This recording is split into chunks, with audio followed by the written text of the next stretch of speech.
영손과 기도. 찬미예수님. 그때 예수님께서 제자들에게 말씀하셨다. 너희는 기도할 때 다른 민족 사람들처럼 빈말을 되풀이하지 마라.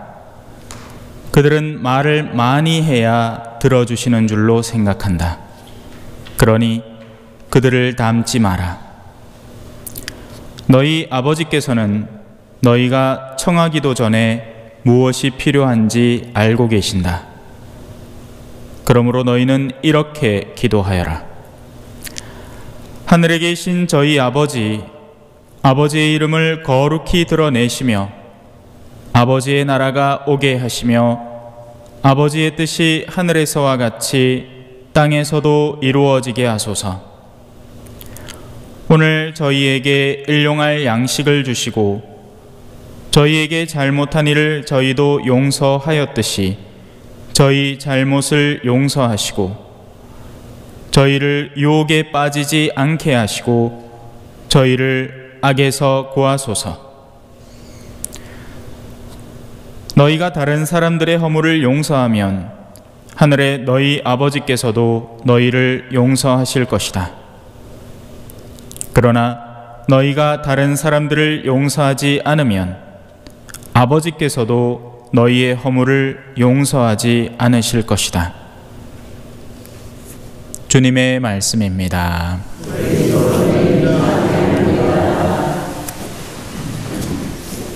찬미 예수님.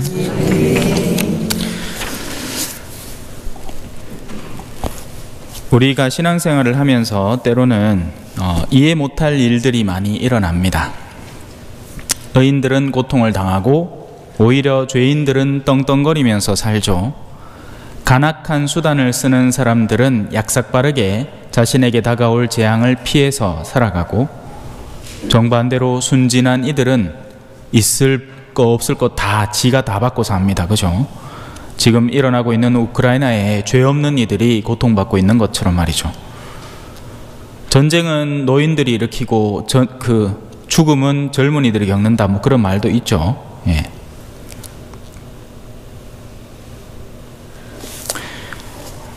오늘 일독서는 우리에게 다음과 같은 분명한 사실을 알려줍니다. 비가 내리면 그 비는 다시 하늘로 솟구치지 않죠. 비는 한 방향으로 흐릅니다. 그죠? 그리고 땅에 내려온 뒤에 자신이 머물 곳을 반드시 찾아갑니다.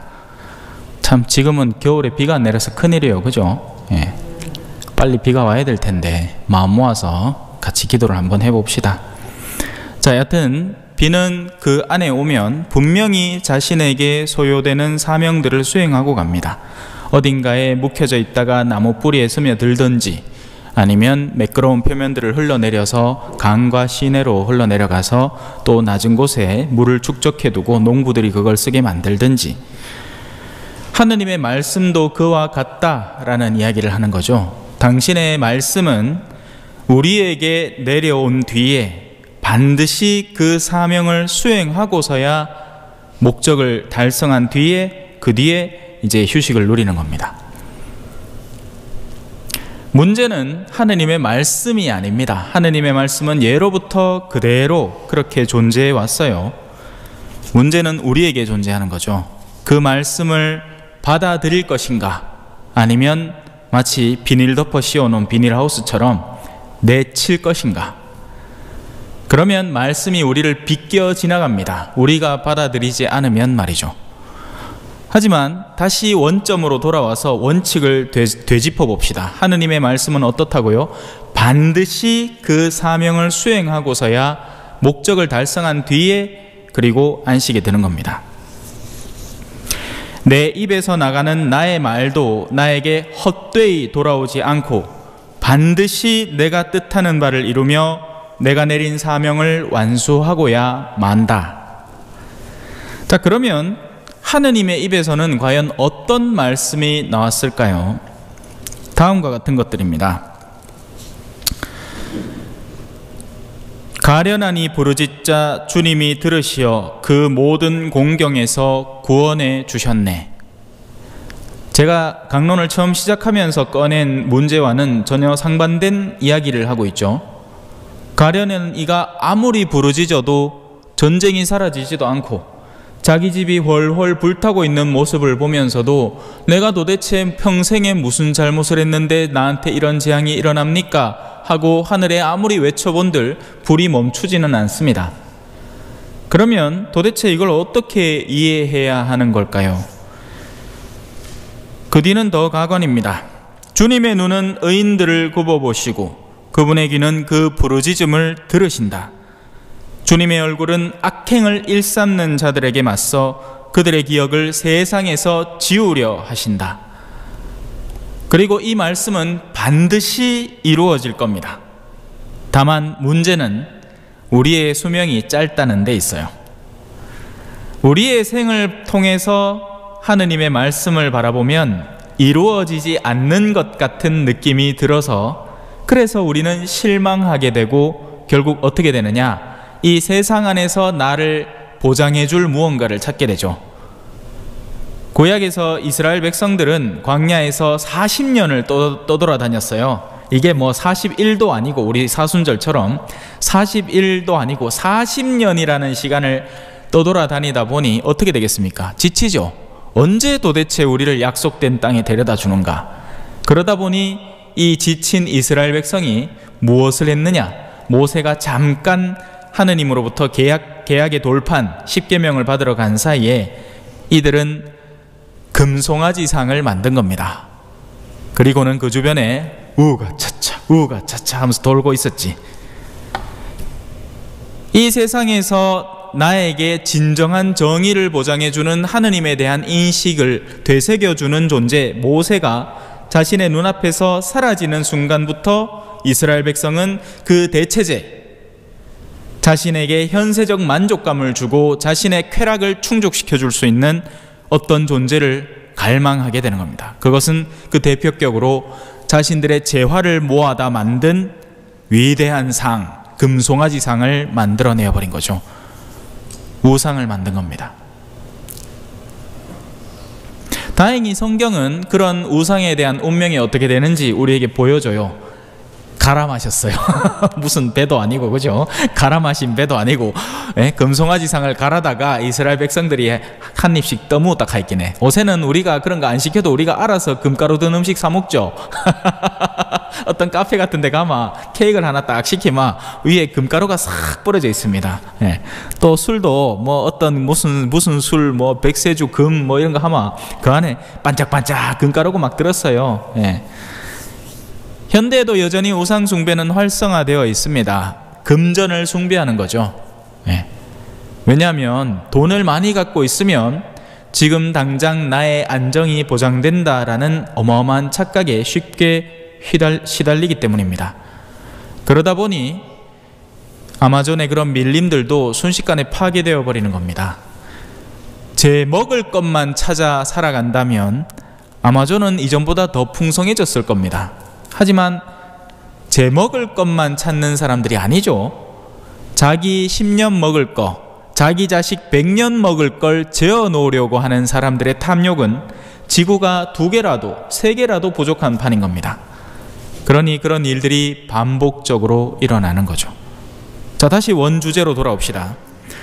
하느님의 말씀은 반드시 이루어집니다. 의인은 그에 합당한 보상을 받고 악인은 그에 합당한 벌을 받게 될 겁니다.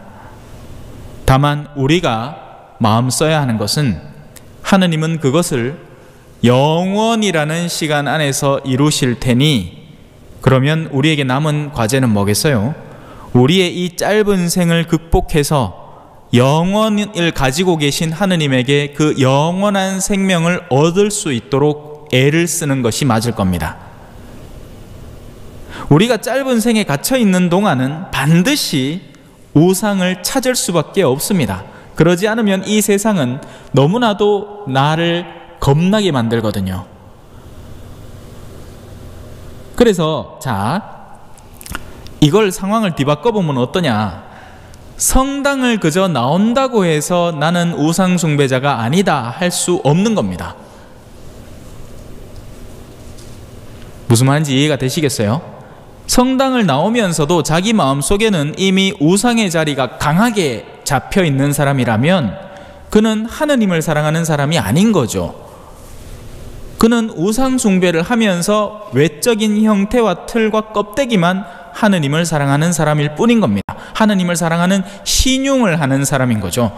아무리 십자가의 길기도를 하루에 10번씩 한다고 하더라도 가장 마음 깊은 곳에 십자가의 길기도를 하면서도 주님, 오늘 내 십자가의 길기도 내 5번, 6번 할 테니까 내일 시험 보는 거 그거 좀 잘 붙게 해주이소. 자, 이 사람은 하느님을 너무나 사랑해서 하느님 안에 살고자 그 기도를 바치고 있는 사람이 아니란 말입니다. 이 사람은 자기 자신을 섬기는 사람이고 자신의 욕구를 숭배하는 사람이고 그 욕구를 충족시켜줄 대상을 최종 우상으로 선정해 두고 살아가는 사람일 뿐인 겁니다. 이 근본 원리를 올바로 이해하지 못하면 우리는 신앙생활을 30년을 해도 40년을 해도 50년을 해도 매 한 자리를 뱅뱅 도는 사람이 되는 겁니다. 하지만 이 근본 원리를 올바로 이해하게 되면 이제 복음에서 일어나는 일이 일어나는 거죠. 너희는 기도할 때 다른 민족 사람들처럼 빈말 되풀이하지 마라. 은총이 가득하시 말이야. 은총이 가득하시 말이야. 은총이 가득하시 말이야. 저는 예비자분들에게 기도 하나를 가르치면서도 그 안에 포함되어 있는 그 의미를 잘 새기면서 가르치기를 말씀을 드리고요. 또 저한테 고해성사를 보러 오신 분들은 다 아시겠지만 주님의 기도 한 번만 드립니다. 물론 그 기도를 어떻게 바치느냐는 여러분에게 달린 문제죠. 입버릇처럼 하늘에 계신 하고 악에서 구하소서로 벌써 빠져나오면 아무 의미가 없는 기도가 되는 거예요. 마치 우리 KTX 타고 터널 지나면 그런 느낌이잖아요. 들어갈 때는 뭔가 느낌이 나, 터널에 들어간 느낌이 나는데 그 안에서는 뭐 내가 어디를 지나고 있는지 느낌도 없다가 나올 때 또 느낌이 들죠. 그거하고 똑같은 겁니다. 그래서 오늘 예수님께서 우리에게 어떻게 기도해야 하는지를 가르쳐 주십니다.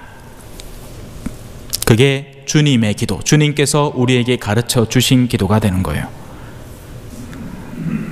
시작부터 이렇게 말씀하십니다. 너희 아버지는 너희가 청하기도 전에 무엇이 필요한지 알고 계신다. 그러니 사실은 우리가 하느님이라는 분을 떠올리는 것만으로도 이미 절반의 성공을 거둔 겁니다. 우리의 필요를 다 알아주시는 분이시니까 왜 아들이 그죠? 지가 뭘 챙겨야 되는지 뭐 도시락은 뭐 싸가야 되는지 그런 거 모르잖아요. 그래서 엄마한테 반항하지만 않아도 엄마는 아이들을 이쁘고 귀엽게 생각하기 때문에 때가 되면 필요한 것을 기꺼이 챙겨주십니다. 하지만 막 엄마한테 성질 부리고 막 못된 소리 하는 아는 지가 원래 챙겨 먹어야 될 밥도 못 챙겨 먹겠죠. 그런 거예요. 자, 이 가운데에서 우리가 뭐 다른 것들을 제가 최근 들어서 이제 가톨릭 교회 교리서를 가르치면서 한 11시간 정도를 이 주님의 기도에 투자를 했거든요. 핵심은 여기 달려 있습니다. 오늘 저희에게 일용할 양식을 주시고, 사실 우리가 이 가장 최초의 이 부분만을 잘 이해하더라도 하느님 안에서 푸근하게 살 수 있습니다. 하느님은 우리에게 일용할 양식을 빠뜨림 없이 주시는 분이시니까요. 하느님은 우리에게 그날 쓰일 양식을 챙겨주시는 분이십니다. 그것이 우리 내면의 가장 기초적인 신앙으로 자리하고 있다면 도대체 무엇 때문에 안달해야 할까요? 자녀들이 서울대 가는 게 서울대를 못 가서 안달일까요? 우리 남편이 승진을 못해서 안달일까요? 그것이 일용할 양식과 무슨 소용이 관계가 있단 말입니까? 아무 관계도 없는 거예요. 그건 바로 우리의 내면에 존재하는 우상 숭배가 우리에게 강요하는, 채찍질을 하는 것들이란 말입니다. 그것이 바로 이집트란 얘기예요.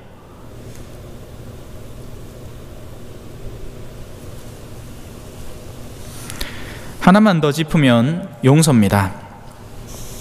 저희에게 잘못한 일을 저희도 용서하였듯이 저희 잘못을 용서하시고. 물이 신선해지려면 거기 있던 물이 빠져나와야 돼요. 그러면 새로운 물이 거기 담겨지면서 신선도가 유지되죠. 물이 계속 그 자리에 고인 채로만 있기 시작하면 그 안에 옆에 이제 내맨키로 겨우 내내 이제 얼음이 좀 얼어가지고 덜 썩었다마는 이제 또 슬슬 썩는 냄새가 나기 시작하죠. 예, 더군다나 비도 안 오니까 고여있던 물들이 이제 막 썩기 시작하는 겁니다. 이끼가 막 끼고 그 안에 동물들의 사체하고 배변물들이 막 이제 누적되는 거예요.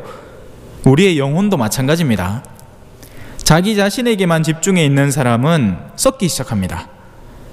그 사랑을 누군가에게 선물해 줄 줄 아는 사람이 되어야 돼요. 너그러이 용서해 줄 줄 아는 사람이 되어야 된다고요. 그럴 때 나 역시도 하느님의 용서와 사랑을 받기 때문입니다. 고립된 사람들이 되지 맙시다. 우리가 가진 사랑들을 나눠줄 줄 아는 사람이 돼요. 나는 무엇을 원하는가, 나는 무엇이 속상한가, 이런 것에만 고립되어 있지 말고 주변을 가끔씩 돌아보는 그런 삶의 여유를 되찾았으면 좋겠습니다. 아멘. 찬미 예수님, 겸손과 기도.